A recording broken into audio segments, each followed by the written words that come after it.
আইবিকে গ্রেপ্তারের কেন তাকে গ্রেপ্তার করতে গিয়ে এই নাটক করা হলো? আইবিকে যখন গ্রেপ্তার করতে গিয়েছে, আপনারা নাটক লক্ষ্য করেছেন, নাটকের আপনার চিত্রায়ন দেখেছেন, সুন্দর অ্যাক্টিং। পুলিশ গ্রেপ্তার করতে গেছে, পুলিশ খোশ গল্প করছে, চা খাচ্ছে, কফি খাচ্ছে, আইবি সাজগুজ করে আপনার এই গ্রেপ্তারের জন্য বেরিয়ে আসছেন এবং এরই মধ্যে জনগণকে সংগঠিত হয়ে তার বাসার সামনে নারায়ণগঞ্জে মিছিল মিটিং করার সুযোগ দিয়েছেন। আর প্রশাসন নীরব দর্শকের ভূমিকায় ছিল। এগুলো কেন হয়েছে জানেন? এই সহজ সমীকরণ আপনাদেরকে মিলাতে হবে।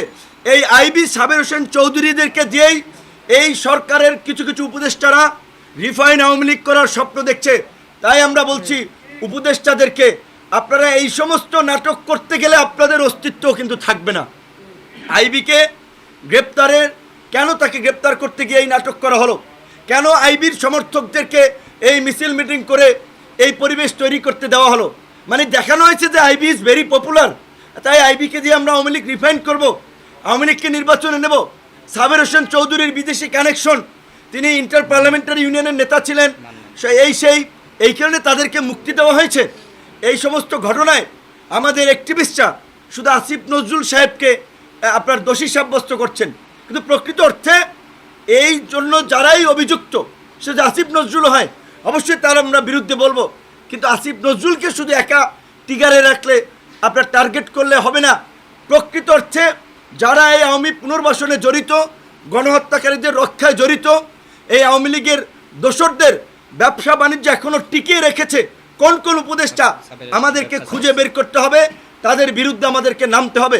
এবং প্রধান উপদেষ্টা আমরা শুনেছিলাম সোমবার জাতীয় সংলাপ ডাকার কথা, আমরা জানি না আসলে জাতীয় সংলাপ তিনি ডাকছেন কিনা, কিন্তু আমরা আবারও বলবো এই সামগ্রিক পরিস্থিতিতে এই গণহত্যার বিচার, আওয়ামী লীগ সহ এই আওয়ামী লীগের দোসর 14 দলকে নিষিদ্ধ করা, রাষ্ট্র সংস্কার এবং অন্তর্বর্তীকালীন সরকারকে একটা শক্তিশালী রূপদান করার জন্য এই অন্তর্বর্তীকালীন সরকারকে জাতীয় সরকারের রূপদান সহ সামগ্রিক বিষয়ে এই যে করিডোর নিয়ে আমাদের একটা উদ্বেগ উৎকণ্ঠা, কেউ কেউ বলছে যে সরকার অলরেডি নীতিগত সিদ্ধান্ত নিয়েছে, অলরেডি এটা হয়ে যাচ্ছে। চট্টগ্রাম আপনারা দেখেছেন বন্দর বিদেশিদের হাতে তুলে দেওয়া হচ্ছে। এই আমরা জানি না শুধু আমরা লীগ নিষিদ্ধ হওয়ার বিষয় নিয়ে আছি, আর তলে তলে যে আরও দেশে অনেক কিছু হয়ে যাচ্ছে, এই সমস্ত বিষয় আমাদের কনসার্ন আছে কিনা। তাই আমরা এই বিষয়গুলো সামগ্রিক প্রেক্ষাপটে আমরা প্রধান উপদেষ্টাকে জাতীয় সংলাপ ডাকার আহ্বান জানাচ্ছি। জাতীয় সংলাপে আলাপ আলোচনার পরে চট্টগ্রাম বন্দরের বিষয়ে সিদ্ধান্ত নিতে হবে, করিডোরের বিষয়ে সিদ্ধান্ত নিতে হবে এবং অন্তর্বর্তীকালীন সরকারকে জাতীয় সরকারের রূপদানের বিষয়ে সিদ্ধান্ত নিতে হবে। অন্যথায় শুধুমাত্র লীগ নিষিদ্ধ হওয়ার এই মূলা ঝুলিয়েই আমাদেরকে কিন্তু আমাদের প্রকৃত আপনার দৃষ্টি থেকে আমাদেরকে সরানো যাবে না। সরকারকে বিনয়ের সাথে বলতে চাই, আমরা আপনাদেরকে সহযোগিতা করতে চাই, আমরা আপনাদের প্রতিপক্ষ নয়, আমরা আপনাদের সহযোগী। আমাদের যত রক্ত ঝরেছে, যত ঘাম ঝরেছে, তার সিকি পরিমাণও আপনাদের ঘাম ঝরে নাই, রক্ত ঝরে নাই। আমরা যে কয়দিন রাজপথে রক্তাক্ত হয়েছি, ছাত্রলীগ, যুবলীগ, আওয়ামী লীগের পান্ডা লীগের হামলার শিকার হয়েছি, ওই কয়দিন আপনারা রাজপথেও দাঁড়ান নাই, আওয়ামী লীগের বিরুদ্ধে বক্তব্য দেন নাই।